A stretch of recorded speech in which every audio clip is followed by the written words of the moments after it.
Welcome to Conscious Insights, Strategies for Leadership Evolution. Engage in roundtable discussions that spark deep dialogue with executives and thought leaders to advance conscious leadership and explore innovative practices.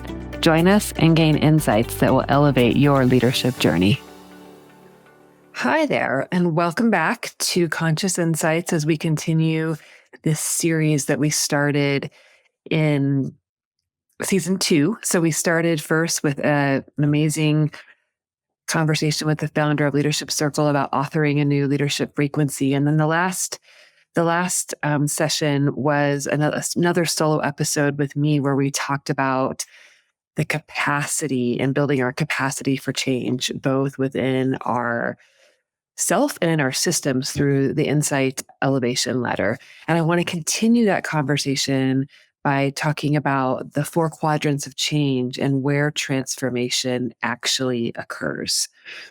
And these are all linked. And so I encourage you to listen to them in order. And if you don't, they still will each give you a piece of the puzzle. But what I really am wanting to do this season is help you see what do we mean when we say this new leadership frequency and how that internal development really shapes and evolves the systemic change that we're looking for, and some of the things that we don't necessarily always see or look at.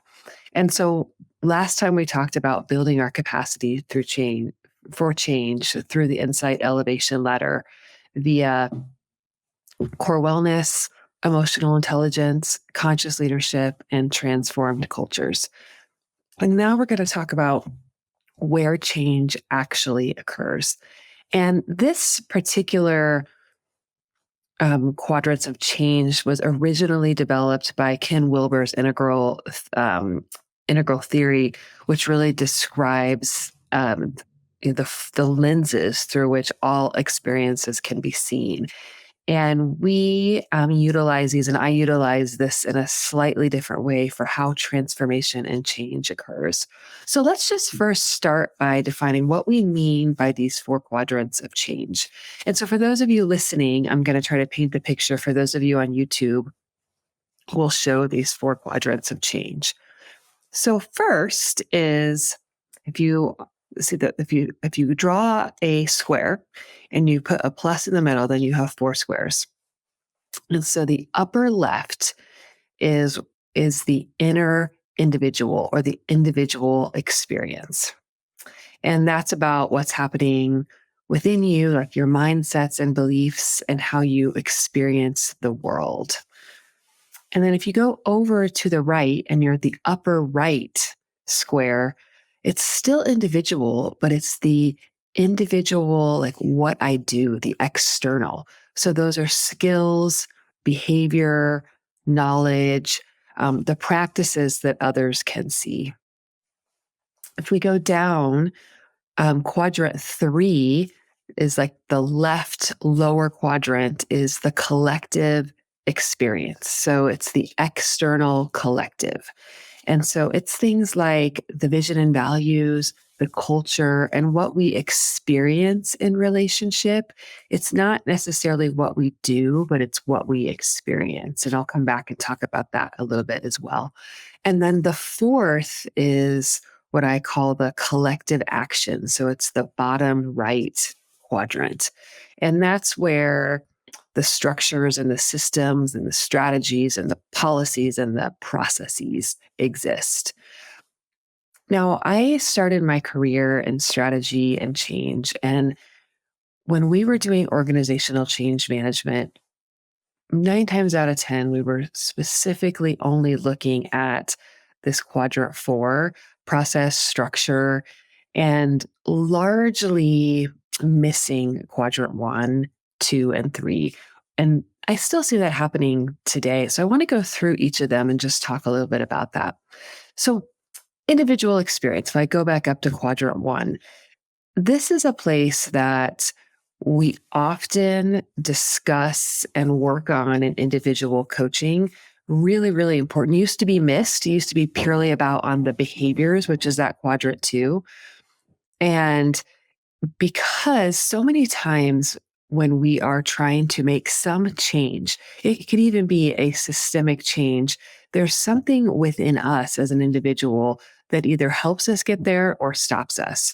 So, one of the best examples that I have is when I was a younger leader, I kept having my managers in my reviews tell me, you need to slow down a little bit and take a rest. Like you work too much. They said it in different ways. But my performance that they were seeing, that was pretty good because I was able to produce a lot. And I didn't disagree with them at all on this feedback. But the thing is I didn't understand. And the reason I didn't understand is I kept trying to change it by changing what I was doing and by changing my behavior when the actual change that needed to happen was within me, was within my mindset, was within my beliefs. I had this deep belief that took me years to discover that if I wasn't constantly moving and proving, it's something called perfectionism, that I just wasn't good enough. And until I got a handle on that quadrant one belief, the actual behavior that was being demonstrated and that people were giving me feedback on wasn't going to change. And it didn't change until I made that shift. And it's interesting because that particular shift then shifted my behavior, which then shifted how the collective felt around me, quadrant three, which then shifted how I did my work, the process that I came to the table with. So that's an example of that quadrant one.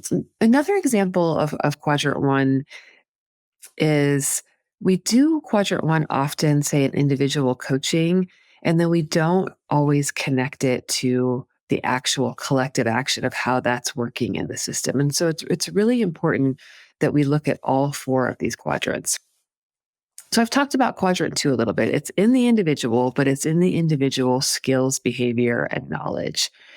And so we need to be really clear when we're going through change. Am I trying to change a skill? And does that skill require technical training, or is that skill going to require internal training? And then how does that skill and that behavior and that knowledge impact the collective? How does it impact the culture, which is quadrant three? And how does it impact the processes and structures and services that we're providing? And so it's a real nuance of how often we sometimes don't go back to that when we're retooling people or we're learning a new skill ourselves. Quadrant three is one of those very well felt but not always seen quadrants that gets missed a lot. We talk about vision and values, we talk about culture, and we talk about what we experience. But are we really doing that and living that work? So, one example I have is I had a client once that had this amazing set of values and that was fun and joyful and playful.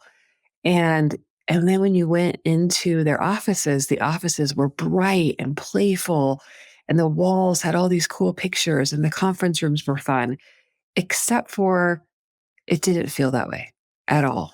What I actually felt when I went in was a reserved, sad, um, quiet culture. And it was such a paradox in what they were trying to create, is that the product they were trying to create had this fun, joyful feel to it and provided that for people, for their customers. So we were trying to also mimic that in their culture.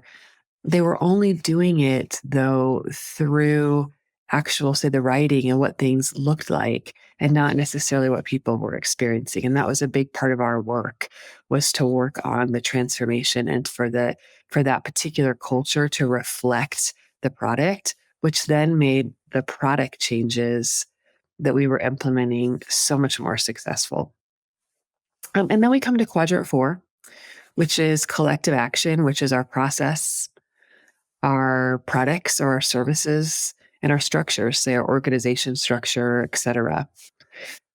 What is interesting is I see so much change taking place here without looking at those other quadrants.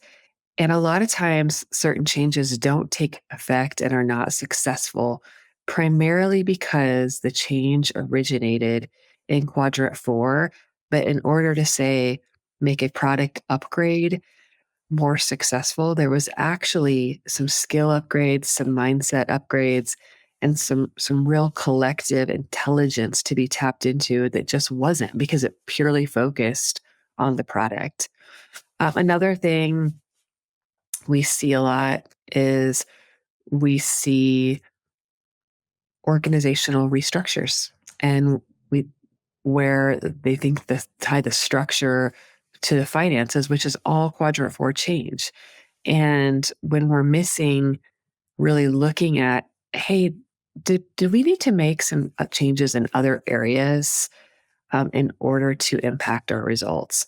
And I see this time and time again, especially in leadership development of, hey, we really have these results we need to get to. And so we're going to, focus on only skills. We're going to focus on only the P&L, and we're not going to focus at all on the inner game of our leaders, because that doesn't seem important right now and doesn't seem connected, when actually the inner game of a leader is absolutely core into shifting the external results of an organization.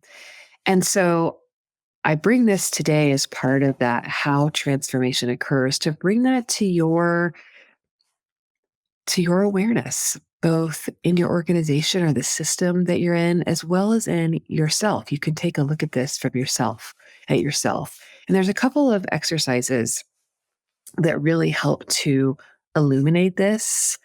And so I want to provide those to you as well. So you can draw the simple 4x4 grid if you haven't already, where you have individual experience in the first quadrant, the individual what I do in the second quadrant, the collective experience in the third, and then the collective action in the fourth.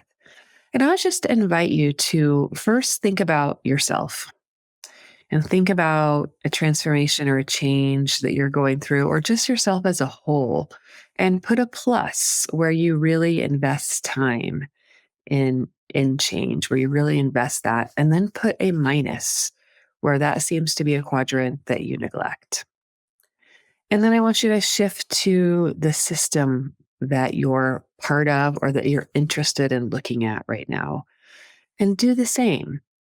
When you think about the individual experience and mindset and beliefs in the system, do you think that's invested in? Give that a plus. Do you think that's something that's neglected? Give it a minus. And do the same thing with behaviors and skills in quadrant two. The culture and what we experience in relationship in quadrant three, is that something that the system invests in, or is it something that's neglected? And then finally, quadrant four is, the products, the service, the structure. Is that something we invest in, or is that something we neglect? Put a negative or minus there if it's neglect, a plus if it's positive, if it's something we invest in. And then step back and take a look and think about the bigger change that you're trying to influence in your individual self, as well as in the collective system you're part of, and really analyze, what impact is the fact that we are neglecting these areas having on the overall transformation that we're trying to realize? And that can take us back all the way to the elevation ladder in the last episode, the insight elevation ladder, where it's like, well, do we actually have the capacity? Are we building the capacity for the type of change and transformation that we're trying to create? And so it's really important that we look across all four of these, because transformation doesn't happen in just one quadrant. It happens in the integration of all four. And sometimes it's not even that we're just simply not paying attention to it, but it's maybe this one I'm not so comfortable in, or this quadrant I don't understand. And so what would it look like in both your individual growth as well as the growth of the system or the transformation of the system that you're part of to really look at all four of these and what's calling for more attention. What are you most comfortable with? And this is really, I come back to this over and over again. Part of the reason for shifting into this new leadership frequency, both individually and collectively, is expands our capacity to navigate the unknown. So really holding steady when our path is unclear, and expanding our capacity for both what we can hold and what the system can hold. And the elevation ladder is a starting point for that. And then embracing the complexity. Looking at the four quadrants of change is a great way to do that, because often we're looking at things from an either or perspective, and being able to really hold the both and the paradox that exists within the complexity we find ourselves in. And then, elevating the collective intelligence and the creative energy. When we're looking across all four quadrants, we can really unlock more coherence and resilience in our systems. So I really encourage you, if you haven't already, to listen to episode 13, which is the interview with Bob Anderson, and then episode 14, which we talk about the insight elevation ladder. And then we're adding where transformation occurs. And take a moment, think about that, and perhaps even do this exercise on your own or bring this exercise into your team.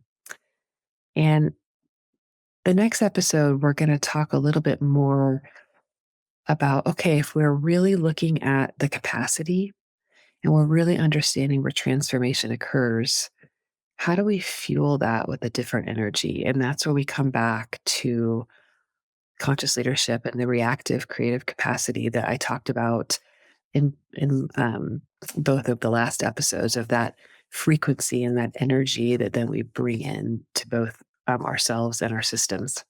So thanks so much. I look forward to hearing from you, and we'll see you in the next episode.